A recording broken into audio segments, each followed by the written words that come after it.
Glória a Deus. Amém, queridos? Amém? Vamos ao momento da palavra. Glória a Deus por este tempo.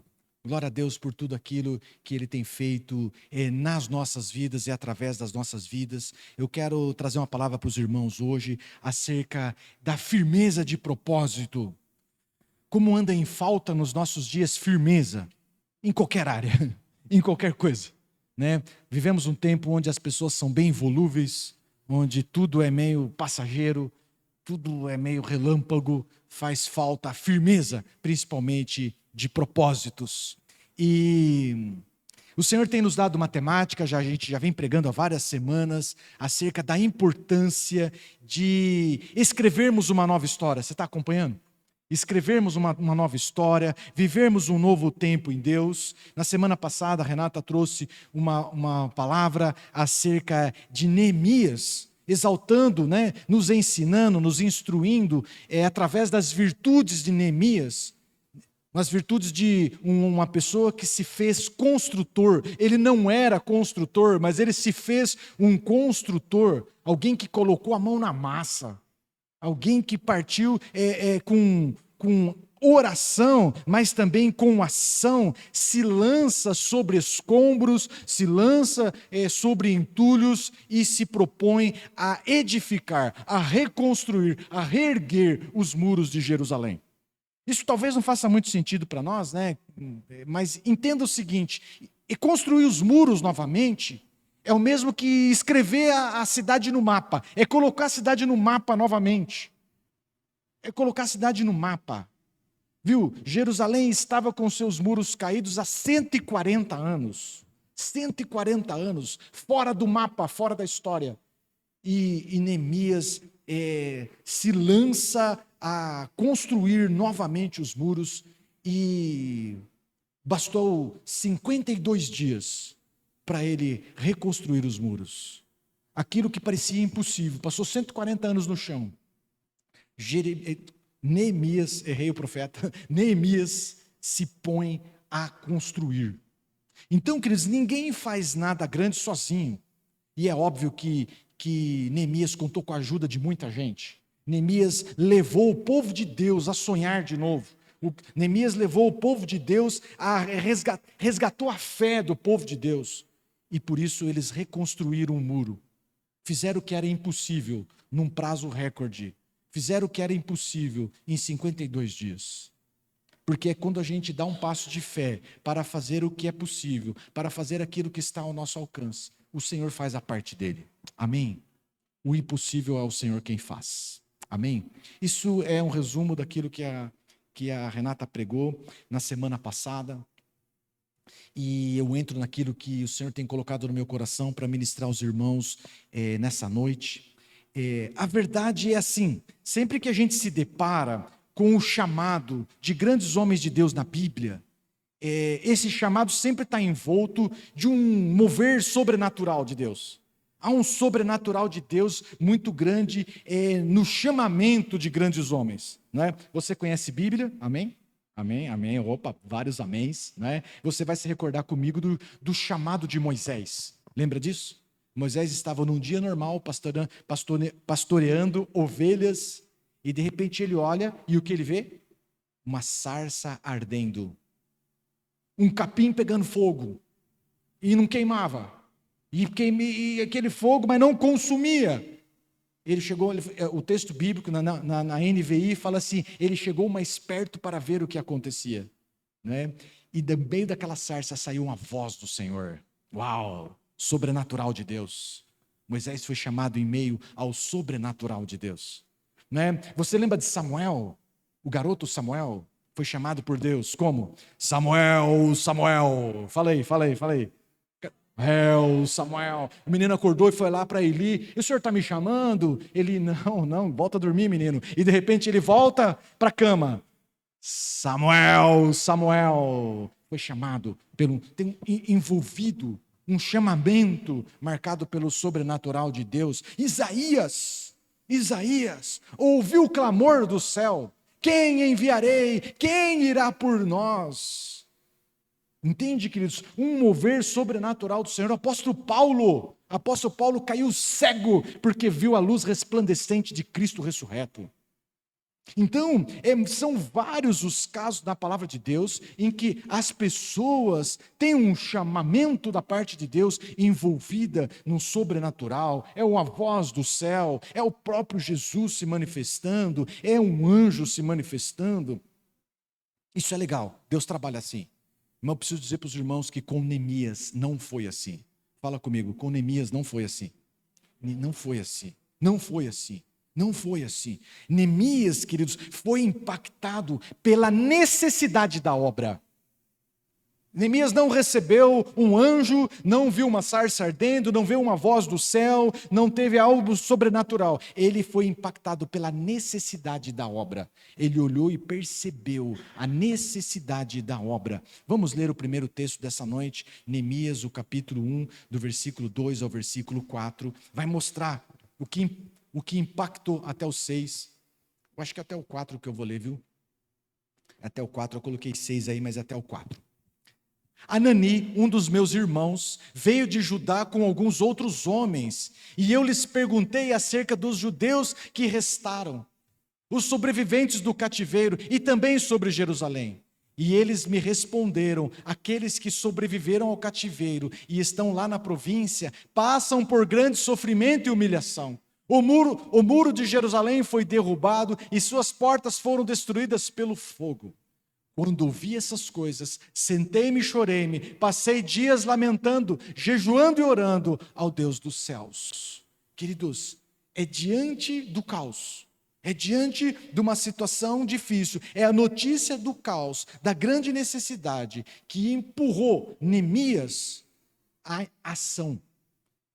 É percebendo a grande demanda que Neemias se jogou em ação e com isso entrou bem no centro da vontade de Deus.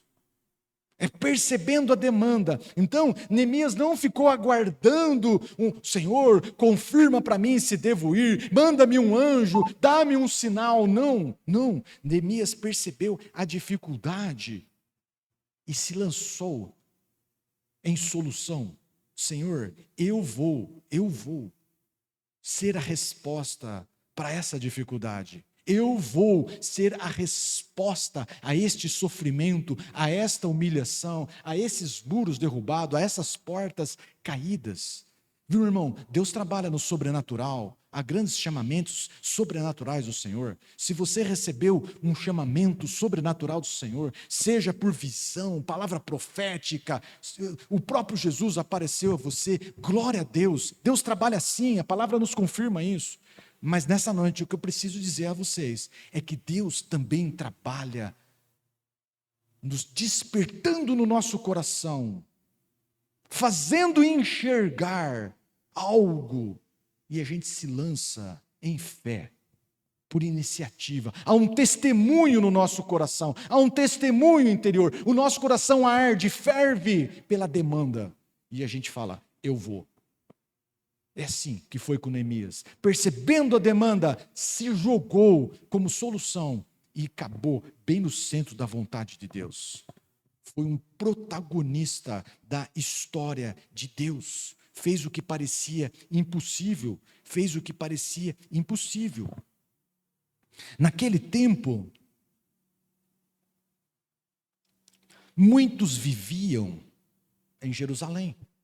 Nessa Jerusalém, do sofrimento, da humilhação, dos muros caídos, sem porta, dos escombros, dos entulhos. Muitos viviam em meio aos entulhos, muitos viviam, e era normal.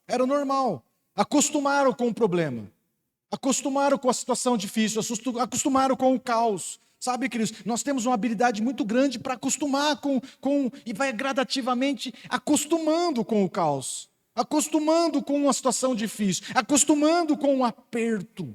É assim que muitos viviam. É o famoso, né? Tá ruim, mas tá bom. É o que tem para hoje. Neemias viu o problema e se propôs a fazer parte da solução. 140 anos de muro caído, 140 anos da cidade fora do mapa, 140 anos de humilhação, de vergonha. Neemias se propôs a ser esse instrumento de Deus e reconstruiu os muros em 52 dias. Em 52 dias. Eu disse certo? 52 dias. Fala comigo. 52 dias. 52 dias. Ele reconstruiu o muro. Então, aqui tem um ensino para nós, irmãos. Aqui tem um ensino para nós. Não fique aguardando. Se você não tem esse chamamento sobrenatural do Senhor, não fique aguardando o céu se abrir, um anjo aparecer, um sinal sobrenatural. Não. Viu? Se o Senhor desperta um santo incômodo no nosso coração, o Senhor nos leva a perceber coisas que outros não percebem, o Senhor gera esse santo incômodo no nosso coração, viu? Se mova e faça parte da solução. Se mova diante das necessidades. Deus trabalha colocando em nós um inconformismo. Tem um inconformismo no teu coração? Tem algo que te incomoda? Vira para o irmão do teu lado e fala, tem algo que te incomoda? Tem algo que ferve no teu coração? Tem algo que te incomoda, meu irmão? Tem algo que te incomoda? Viu, Deus trabalha assim. Deus trabalha assim. Talvez você esteja envolto de um monte de gente que tá ruim, mas tá bom. É o que tem para hoje, sempre foi assim. A vida inteira foi assim. 140 anos assim. Não. Está assim, mas este não é o plano de Deus. O plano de Deus é uma cidade fortificada. O plano de Deus é outro. O plano de Deus é outro. Então, queridos, Neemias se propôs a dar um passo de fé. E foi instrumento de Deus. Inflamou, levou uma multidão a crer, levou uma multidão a sonhar novamente. E os muros foram reconstruídos. Aquilo que parecia impossível aconteceu. Aquilo que parecia impossível aconteceu. Então, toda vez, e aqui começa um ensino, para nós, toda vez que nós rompemos com a paralisia, toda vez que nós rompemos com o comodismo, movidos pela necessidade, nos lançamos como solução, toda vez que nos lançamos numa grande obra, vai ter oposição. Se a obra é grande, fala aí comigo, se a obra é grande, vai ter oposição. Se a obra é grande, vai ter oposição. Vai ter oposição daqueles que estavam acomodados. Vai ter oposição. E Neemias nos ensina também como responder a esta oposição. Se a oposição é fato, vai acontecer, nós precisamos saber como responder. Então, meu irmão, se a obra é grande, não se engane, não se iluda. Não fique esperando tapinha nas costas, não fique esperando parabéns, não fique esperando reconhecimento, não seja ingênuo. Se a obra é grande, vai ter oposição. É impressionante. Podia ser diferente, eu queria que fosse diferente, mas não é. E Neemias passou por essa experiência e nos ensina a dar a resposta certa. Quantos querem saber como dar a resposta certa? Amém? A resposta certa não é discutir, não é argumentar, não é contra-argumentar. Não é se defender, não é dizer que você está fazendo a obra de Deus, não é argumentar contra argumentar, não é ficar chateado, murmurando pelos cantos, agora que eu estou fazendo, estão falando mal de mim, também não é assumir um papel de alguém que está ofendido, magoado, e não é isso, é nada disso. A resposta certa, sabe qual é? É foco no trabalho. A resposta certa é trabalho com disciplina, é trabalho excelente. Essa é a resposta certa. Esta é a resposta certa. Se o propósito é grande, vai ter perseguição. E qual é a resposta? Foco no trabalho. Foco no trabalho. Eu não paro. Foco no trabalho. Trabalho excelente. É isso que Neemias nos ensina. Nos ensina. Como analisar? Essa foi uma pergunta que fiz para mim mesmo. Como analisar se estou envolvido num projeto grande? Como sei que estou envolvido num propósito grande? Como sei que o meu propósito de vida é grande? Como eu sei? Viu? 3 itenzinhos. Um projeto grande, um propósito grande, ele aponta para Deus e exalta a Deus. Então já vai fazendo aí, todos nós temos nossos planos de vida, os nossos propósitos, vai analisando se o teu propósito é grande, porque um propósito grande, ele aponta para Deus e exalta a Deus, ele abençoa pessoas, e ele vai além das nossas necessidades, ele é maior que nós. Amém? Amém? Amém? Então, analise, né, se você está gastando a tua vida num propósito grande. Um propósito grande aponta e exalta ao Senhor, abençoa pessoas, e é maior que nós, é muito maior que nós, por isso que não pode parar, vai muito além de nós, por isso que não pode parar. Então, meu irmão, uma ação que busca apenas o meu bem-estar não é grande, ela é importante, o meu bem-estar é importante, o seu bem-estar é importante, mas ela não é o fundamento da nossa vida. Ela é secundário, terciário, ela está na periferia da nossa vida, porque um projeto grande exalta o Senhor e abençoa os outros. Um evangelho, meu irmão, um evangelho que foca apenas nas minhas necessidades, nas minhas realizações, nas minhas demandas, não é um evangelho grande, é um evangelho pequeno. Aliás, o apóstolo Paulo, em 1 Coríntios, o capítulo 15, o versículo 19, passa para nós lá, Evelyn, 1 Coríntios 15, 19. É um texto conhecido dos irmãos. Se é somente para esta vida que temos esperança em Cristo, se nós buscamos em Cristo apenas as nossas realizações do hoje, terrena, dentre todos os homens, somos os mais dignos do quê? De compaixão.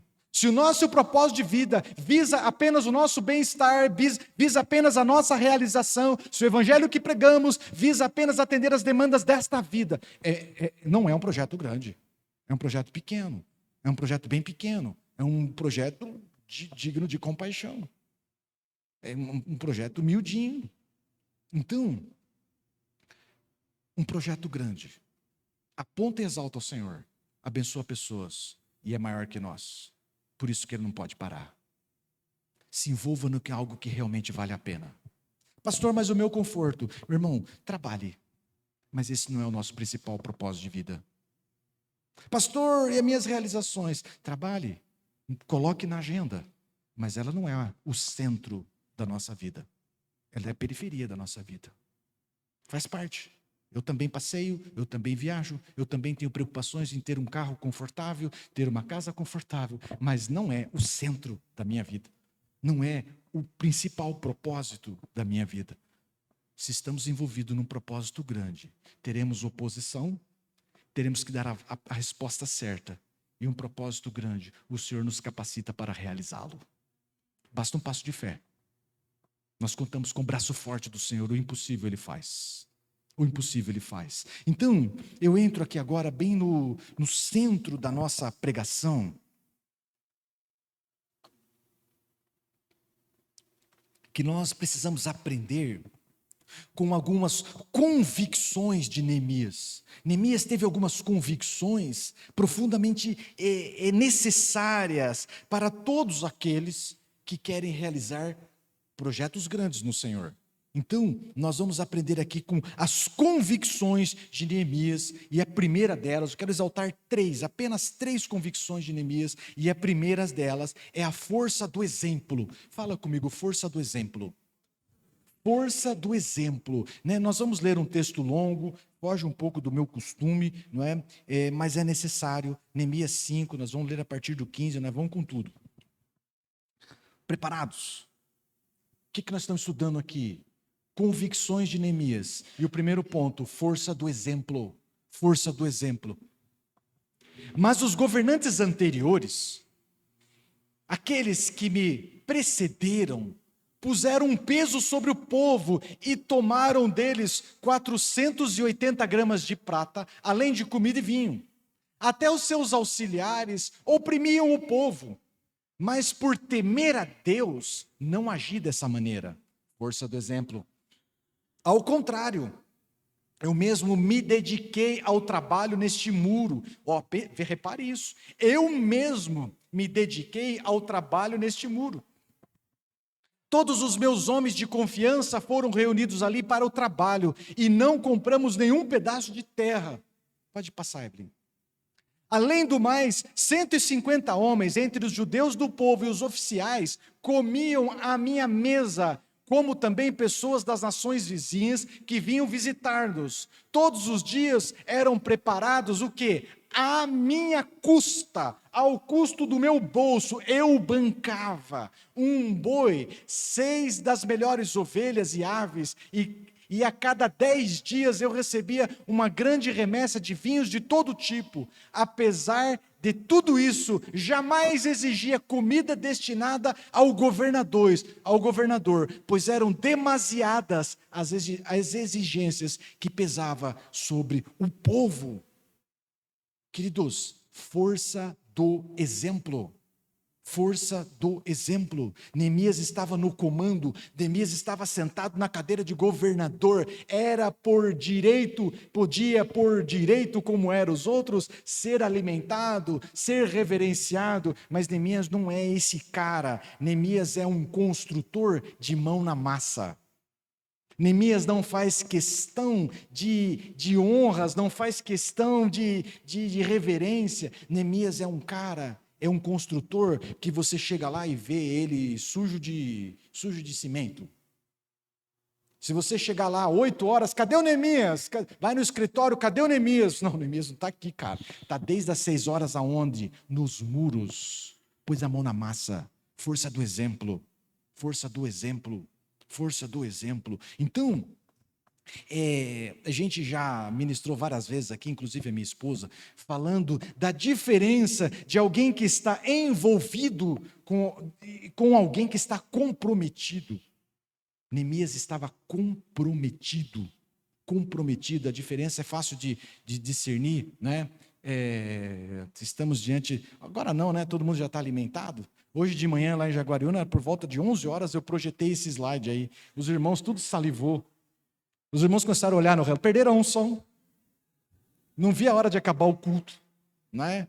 Bife a cavalo. O que é o bife a cavalo? Né? É um ovo frito em cima de um bifão maravilhoso, né?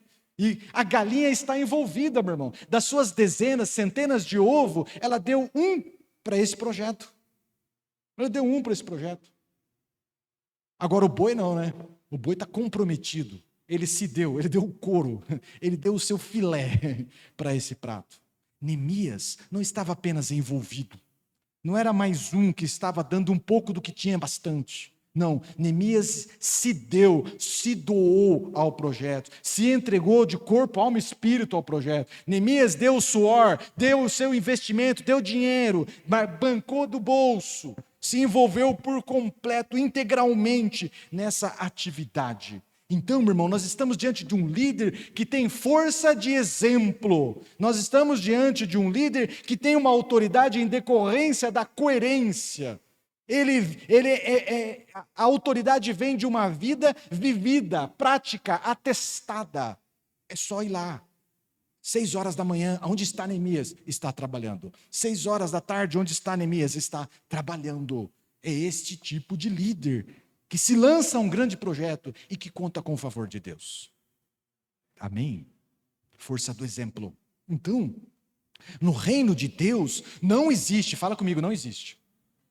Não existe líder de discurso forte, não existe líder de discurso envolvente, não existe líder de conversa bonita. Não tem, no reino de Deus não tem. Tem no Instagram, tem no YouTube, tem nas mídias sociais, tem aos montes por aí. No reino de Deus tem líder de caráter forte, líder de exemplo forte, líder com a mão calejada, que está envolvido num trabalho grande, completamente comprometido com o trabalho grande, se dando, se doando, se desgastando em algo grande. Pastor, mas esse líder erra? Claro que erra. Claro que erra, a Bíblia está cheia disso. Erra, claro que erra, mas também se arrepende. Erra, mas também corrige os caminhos. Erra, mas também ensina mesmo quando erra. Ensina como é, até quando erra, ensina. Se arrepende, corrige o caminho e ajusta a rota. Faz parte de toda a liderança. Então, queridos, o grande ensino que temos aqui, agora acorda o irmão do lado aí que eu vou dar uma filosofada. É filosófico agora, filosófico. Acorda, é filosófico, presta atenção, é filosófico, é profundo. O líder que não serve, não serve. Vou falar de novo porque eu entendi, tem alguns assim que está com uma interrogação, né? Eu disse que era filosófico, né? O negócio é... O líder que não serve, não serve. Sabe o que é? O líder que não se põe a servir não é útil na casa de Deus. O líder que não se põe a servir não é líder. O líder que não se põe a servir não é útil. Na casa de Deus não é útil. Não é útil. Não é útil. Então, queridos, nós não nos movemos por interesse. A firmeza de um propósito não vem por interesse. A firmeza de propósito não vem em busca de benefício próprio. A firmeza de propósito não vem em razão de uma expectativa de uma bênção, de uma expectativa de algo. Não trabalhamos por barganha. Nós nos movemos por amor ao Senhor. Nós nos movemos, nos entregamos na obra, nos pomos a servir, pela força do exemplo, nós nos colocamos a nos desgastar no serviço da obra, em gratidão ao Senhor, porque a graça dele nos alcançou. Agora, fala comigo agora, no Senhor, o nosso trabalho não fica sem recompensa, mas a recompensa é do Senhor. Não esperamos recompensa das pessoas, não vamos explorar pessoas visando isso, recompensa. Neemias sabia que a recompensa dele vinha do Senhor. Neemias 5,19 é o próximo texto que está lá. É a oração de Neemias. Lembra-te de mim, ó meu Deus, levando em conta tudo o que fiz por este povo. Senhor, eu entreguei uma oferta a ti. Lembra-te de mim. Seja bondoso para comigo. Seja bondoso para comigo. A nossa recompensa vem do Senhor, meu irmão. A nossa recompensa não vem das pessoas, a nossa recompensa vem do Senhor. Está aí, então, o primeiro ensino na vida de Neemias, força do exemplo. Vamos para o segundo? Está pronto? Amém? Vamos para o segundo? Passa para nós lá o segundo, Evelyn. O segundo é a certeza de quem o chamou. Fala para o irmão do teu lado aí. Convicção de quem o chamou. Convicção de quem o chamou. Estamos aprendendo com as convicções de Neemias. Ele tinha certeza de quem o chamou.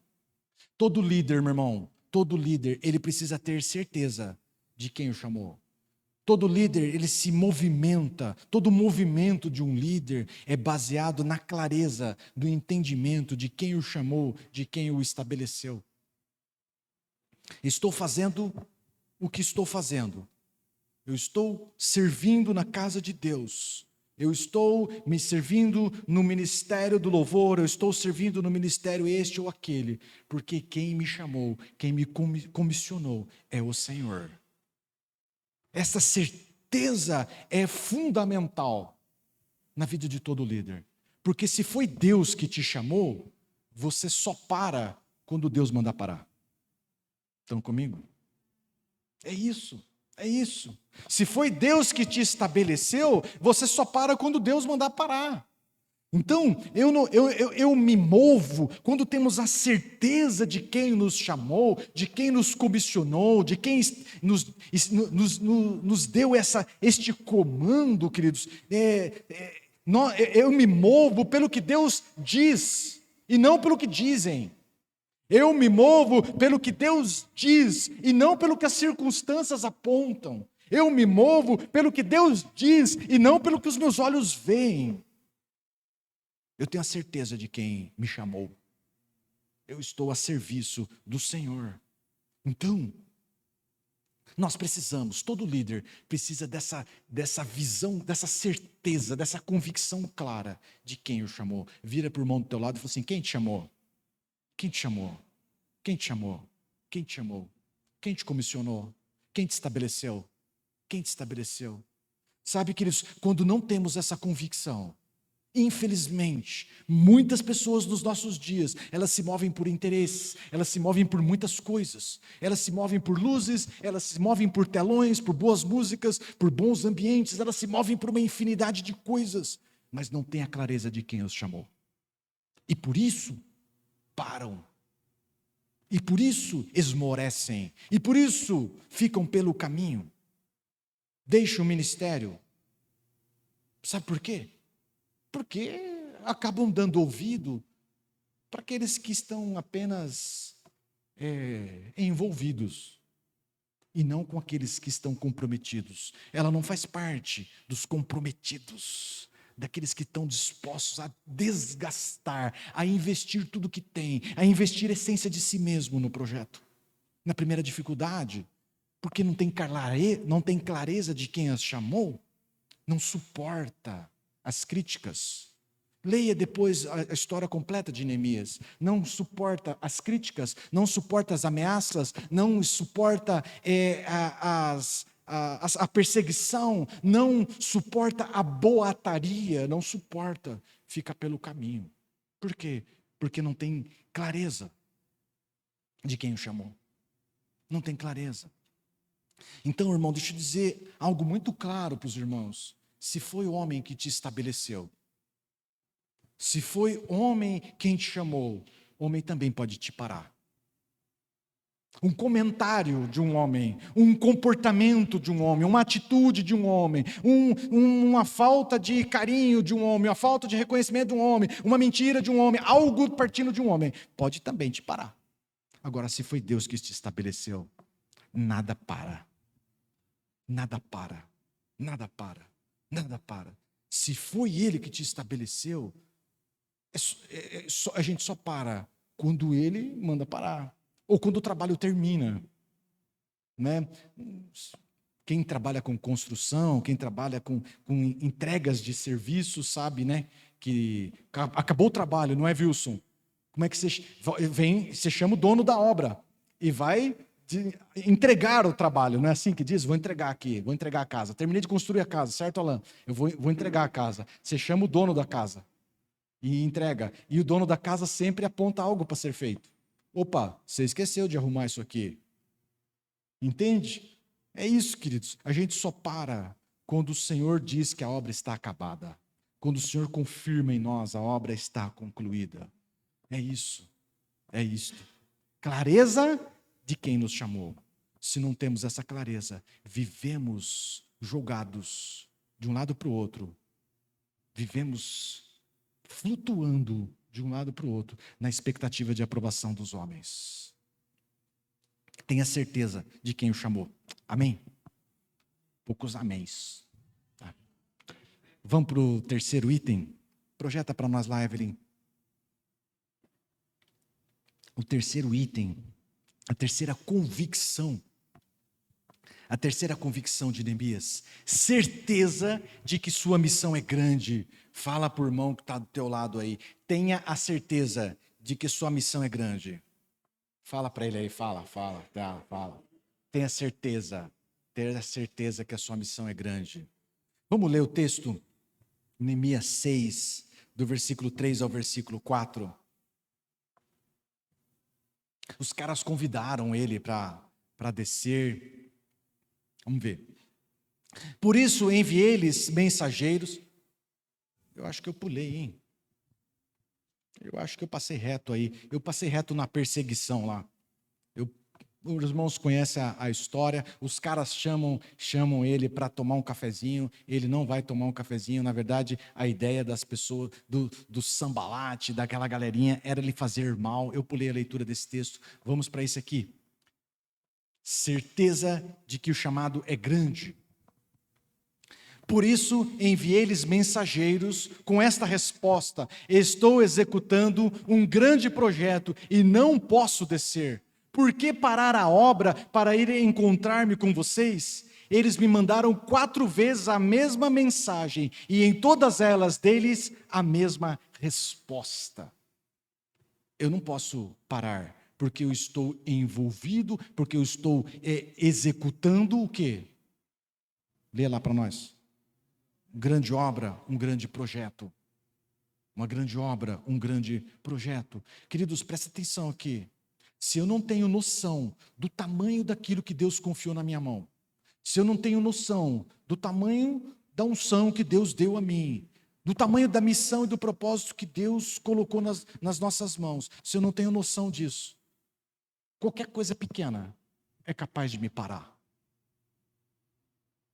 Se eu não tenho noção da importância do meu chamado, do meu ministério, no plano macro de Deus, se eu não tenho noção dessa grandeza, qualquer coisa pequena é o que basta para que eu deixe de fazer o plano de Deus.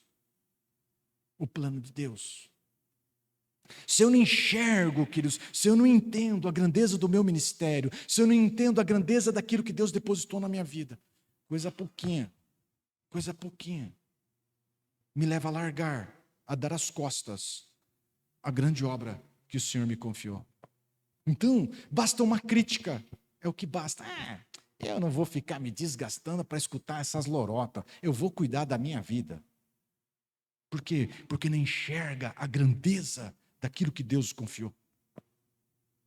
Basta uma crítica, basta uma dificuldade, basta a falta de recurso, basta algo, é o que basta. Eu tenho mais o que fazer, eu vou cuidar da minha família, vou cuidar dos meus negócios, vou cuidar da minha empresa, vou cuidar da minha saúde, vou cuidar de mim, eu vou fazer algo de proveito para mim. Por quê?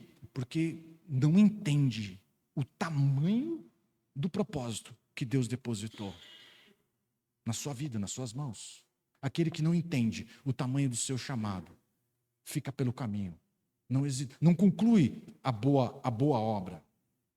Então, de verdade, motivos para desistir não faltam. Não faltam motivos para desistir. Se você analisar, não é fácil. A palavra nos deixa muito claro que a missão não seria fácil.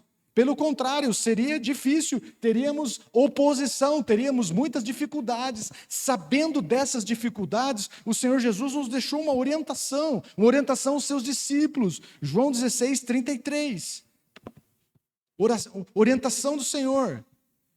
Eu lhes disse essas coisas para que em mim vocês tenham paz. Neste mundo vocês terão aflições, contudo tenham ânimo. Eu venci o mundo. Sabendo das dificuldades, o Senhor Jesus nos deixou uma orientação para que no meio dessas aflições, das lutas, das perseguições, da falta de recurso, da murmuração de uns, da desistência de outros, do caos, nós pudéssemos encontrar paz. Paz nele, paz em Cristo Jesus, paz para cumprir a missão, porque eu sei quem me chamou e eu sei da grandeza daquilo que Ele confiou a mim. Por isso, eu não vou descer, eu não vou parar. Estão comigo, irmãos? Você entende isso? Você entende o quanto o Senhor colocou de capacitação na tua vida? Você reconhece os recursos que Deus te deu? Você olha para dentro de você e vê o quanto Deus investiu na tua vida? Você enxerga os talentos que Deus confiou na tua vida? Você entende a grandeza do teu chamado no plano macro de Deus? Tenha ânimo, tenha ânimo. Tenha ânimo. Não pare, não desista, não fique pelo caminho. Tenha a certeza de quem te chamou, de quem te constituiu, de quem te estabeleceu e da grandeza daquilo que Ele confiou nas tuas mãos. Eu tenho um grande propósito. Ele exalta a Deus, Ele glorifica a Deus, Ele abençoa pessoas, Ele é bem maior do que eu. É por isso que Ele não pode parar. Amém, amém. Amém, amém. Então, Neemias, aquele que não teve um chamado que não foi sobrenatural, não teve raio, trovão, o céu não abriu, não apareceu anjo, ele simplesmente respondeu a uma necessidade. Neemias, juntamente com Esdras, tem um livro, né? Esdras, livro de Esdras. Juntos, eles lideraram um avivamento. Eles conduziram o povo de Israel novamente aos princípios de Deus. Eles conduziram aquele povo a ter a alegria novamente de viver debaixo dos princípios de Deus. O texto de Neemias, o versículo 8, eu vou ler o 6, depois eu pulo para o 9 e o 10, fala desse avivamento que viveram. Esdras louvou o Senhor, o grande Deus, e todo o povo ergueu as mãos e respondeu, amém, amém. Então eles adoraram o Senhor, prostrados, rosto em terra. Então Neemias, o governador, Esdras, o sacerdote e escriba, e os levitas que estavam instruindo o povo, disseram a todos: este dia é consagrado ao Senhor Deus, nada de tristeza e de choro, pois todo o povo estava chorando enquanto ouviam as palavras da lei. Lendo as palavras, houve quebrantamento do povo. Todo o povo estava chorando. E Neemias acrescentou: podem sair e comam e bebam do melhor que tiverem, e repartam com os que nada têm preparado. Este dia é consagrado ao Senhor. Não se entristeçam, porque a alegria do Senhor os fortalecerá. Amém. Aqui começou um grande avivamento. O povo foi restaurado. A sorte foi mudada. O tempo novo se iniciou sobre Israel. Então, queridos, um avivamento nasce de uma inquietação, o avivamento nasce de uma indignação, de pessoas que estão inconformadas em viver o que estão vivendo e buscam em Deus viver algo diferente. Um avivamento não nasce de festa, um avivamento não nasce de glamour, de luzes, não, o avivamento nasce de corações frustrados, que buscam em Deus resposta. O avivamento nasce de pessoas que admitem a sua falência, a sua incapacidade, a sua insuficiência e buscam em Deus uma vida nova. Buscam em Deus vida de Deus. Inconformados, é disso. Esses são os avivalistas, inconformados com o que está sendo, com o que está vivendo. Então, todo avivamento, pode estudar a história, todo avivamento é precedido por um tempo de dificuldade, por um tempo de crise, por um tempo de frustração. Neemias se indignou com o caos, se indignou com as notícias ruins e se fez protagonista de um tempo novo do Senhor.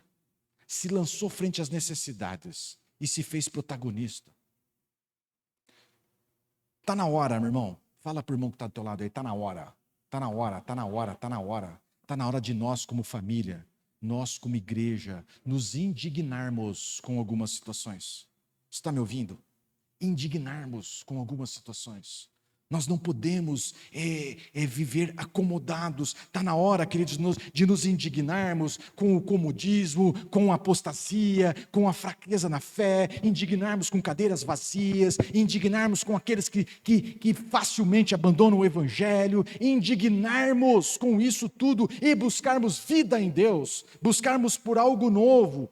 Não podemos nos acostumar com muros no chão, não podemos acostumar, isso não é normal, não é o plano de Deus. Deus está chacoalhando uma geração, não é só você, não é só essa igreja, Deus está nos chacoalhando nesse tempo. Deus está nos chacoalhando para tirar de nós um comodismo, tirar de nós uma anestesia e colocar em nós uma santa indignação, que há de trazer o novo de Deus, que há de trazer o avivamento do Senhor. Não é tempo de chorar, não é tempo de lamento, não é tempo de mimimi, não é tempo de olhar para trás, é tempo de posicionamento, é tempo, queridos, de ação. Se tem uma palavra que define Neemias, é ação. Hoje a gente pega tudo numa palavra só, oração. Ele ora e age, ele ora e faz. É isso, o que define Neemias é oração. É orar e agir, é um tempo de posicionamento. É isso, o Senhor está nos chacoalhando para tirar de nós um comodismo, para que eu e você tenhamos a força do exemplo. Crentes de fato comprometidos com o Evangelho que anunciamos, crentes que sabem quem o chamou, crentes que não param, sabe por quê? Porque eles estão conscientes de que estão executando uma grande obra. O que eu faço não engrandece o meu nome. O que eu faço foi porque o Senhor me chamou. Foi Ele quem me estabeleceu. O que eu faço aponta para o Senhor, glorifica o nome dEle, abençoa as pessoas. É bem maior que eu. É bem maior que eu. Não pode parar. Não pode parar. Não pode parar. Não pode parar. Então, nesse mover do avivamento, as pessoas estimuladas, inspiradas por Neemias, elas olham para frente das suas casas. Lá no tempo de Neemias, voltei para a história. Eles abrem a porta das suas casas e eles oram e veem um muro derrubado. Sabe o que eles se puseram a fazer? Inspirado por Neemias. Cada um levantou no outro dia levantou cedo e foram reconstruir os muros de frente das suas casas. Lê a história. Vendo os muros caídos, ficaram incomodados, juntou a família, juntou a turminha e falou assim: não, vamos construir o muro de frente de casa. O cara não vai construir isso tudo sozinho. Na frente da nossa casa, não, aqui é meu. E aí, o outro também, a casa seguinte também, a outra casa seguinte também. E aquilo que parecia impossível, em 52 dias foi realizado. Sabe o que ensina aqui, queridos? Que no avivamento a gente não faz aquilo que a gente quer fazer. A gente não faz aquilo que a gente não me preparei para fazer isso, não. A gente faz aquilo que está precisando fazer. Deus está buscando por gente que se dispõe a fazer o que está na frente. Abre a janela da tua casa, abre a janela do teu coração, abre os teus olhos espirituais e enxerga o que precisa fazer. E faz. Porque aquele que te chamou, está regimentando pessoas para um tempo novo. O Senhor está chamando gente para um tempo novo, para construir uma grande obra. Então, queridos, eu, tocado por isso tudo, minha cabeça já está planejando 2025, nós precisamos organizar muitas coisas para 2025, e eu estou planejando 2025, e Deus falou assim para mim,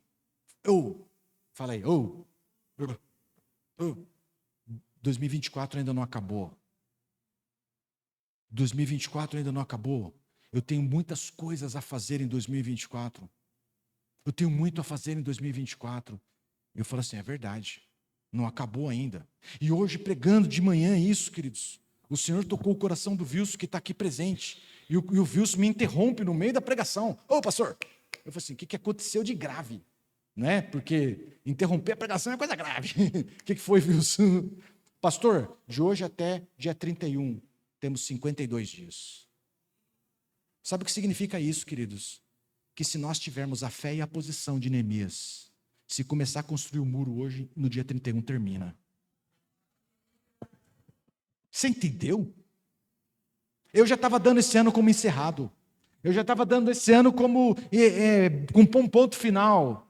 Se nós tivermos o posicionamento que teve Neemias, se nós tivermos a fé, a certeza, a força do exemplo. Se você for aquele que tem a força de exemplo que inspira outros, se o fraco olhar para você e ver você forte, ele fala assim, rapaz, eu preciso me mexer. Se você entender que foi Deus que te chamou e não eu, que foi Deus que te chamou e não o amigo que está do teu lado, se você entender o tamanho da grandeza daquilo que Deus confiou na tua mão, e você começar a trabalhar hoje, no dia 31 de dezembro, o muro que era impossível estará pronto. Basta crer. Basta dar um passo de fé. Basta dar um passo de fé. Basta dar um passo de fé. Um passo de fé. O impossível é Deus quem faz. Amém. Amém. Amém. O Senhor está buscando por trabalhadores que botam a mão na massa. O Senhor não está empolgado com espectadores. O Senhor não está empolgado com grandes plateias. O Senhor está empolgado com gente como Neemias, que tem convicção de quem o chamou e entende a grandeza do seu chamado. Conte conosco, Jesus. Conte conosco, conte conosco. Amém. Vamos orar, queridos, vamos orar. Vamos tirar um tempo de oração.